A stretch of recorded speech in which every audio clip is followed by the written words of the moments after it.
ഇന്ന് രാവിലെ ഞാനും എൻ്റെ ഫ്രണ്ടും കൂടെ ഒന്ന് പുറത്തോട്ട് ഇറങ്ങിയപ്പോൾ കണ്ട കാഴ്ചയുണ്ട്. റോഡിൻ്റെ സൈഡിൽ തൊട്ടടുത്ത ഒരു പറമ്പിൽ ഒരു പഴയ പ്രൊജക്ടർ പൊടിയൊക്കെ പിടിച്ചിട്ട് ഇങ്ങനെ കിടക്കുന്നുണ്ട്. അത് കണ്ടപ്പോൾ തന്നെ അതിൻ്റെ അടുത്തോട്ട് പോയി. ആദ്യമായിട്ടാണ് കേട്ടോ ഇങ്ങനത്തെ ഒരു പ്രൊജക്ടർ അടുത്തായിട്ട് കാണുന്നത്. അടുത്തെത്തിയപ്പോഴാണ് ഇതിൻ്റെ പല പാർട്സും മിസ്സിംഗ് ആണെന്ന് മനസ്സിലായത്. ഇതിൻ്റെ മുകളിലുള്ള സ്പൂള്, അതുപോലെ ലെൻസ്, ഇതൊന്നും കാണാനില്ല. തൊട്ടടുത്തൊരു സ്ക്രാപ്പ് കട ഉണ്ട്. അപ്പോൾ അവിടെ ചോദിച്ചപ്പോഴാണ് പറഞ്ഞത് ആ ചേട്ടൻ്റെയാണ് ഈ പ്രൊജക്ടർ. അപ്പോൾ ചേട്ടൻ ഏതോ തിയേറ്ററിൽ നിന്ന് പഴയ പ്രൊജക്ടർ വാങ്ങിച്ചിട്ട് ഇവിടെ കൊണ്ടുവച്ചതാണ്. അത്യാവശ്യം നല്ല പഴക്കമുള്ള ഒരു പ്രൊജക്ടറാണ്. വെസ്ട്രെക്സ് എന്ന് പറയുന്ന ഒരു കമ്പനിയുടെ പ്രൊജക്ടറാണ് കേട്ടോ അത്. ഇതിൻ്റെ വർക്കിംഗ് എങ്ങനെയാണെന്ന് വെച്ചാൽ ഈ ഒരു പോർഷൻ്റെ ഉള്ളിൽ കാർബൺ ഇങ്ങനെ കത്തിക്കും. അപ്പം അങ്ങനെ ഈ കത്തിക്കുമ്പോൾ ഉണ്ടാകുന്ന ലൈറ്റിനെ ഒരു റിഫ്ലക്ടർ വെച്ചിട്ട് റിഫ്ലക്റ്റ് ചെയ്യിച്ചിട്ട് ലെൻസിലൂടെ പാസ് ചെയ്തിട്ട് ആണ് നമ്മുടെ സ്ക്രീനിൽ നമ്മുടെ ഫിലിം ഇങ്ങനെ കാണുന്നത്. ഏകദേശം 1 സെക്കൻഡിൽ 24 ഫ്രെയിമാണ് ഈ ഒരു റീലിലൂടെ ഇങ്ങനെ കറങ്ങിക്കൊണ്ടിരിക്കുന്നത്. അപ്പോഴാണ് നമുക്കതൊരു സിനിമയായിട്ട് കാണാൻ പറ്റുന്നത്. ഇതൊക്കെ എല്ലാവർക്കും അറിയുന്ന കാര്യങ്ങളാണ്, ഞാൻ പറഞ്ഞതേ ഉള്ളൂ.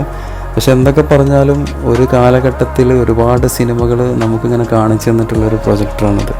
ടെക്നോളജിയൊക്കെ ഒരുപാട് മാറി, ഡിജിറ്റൽ പ്രൊജക്ടേഴ്സൊക്കെ വന്നപ്പോൾ നമ്മുടെ ആളിപ്പോൾ സൈഡായിട്ട് കിടക്കുകയാണ്.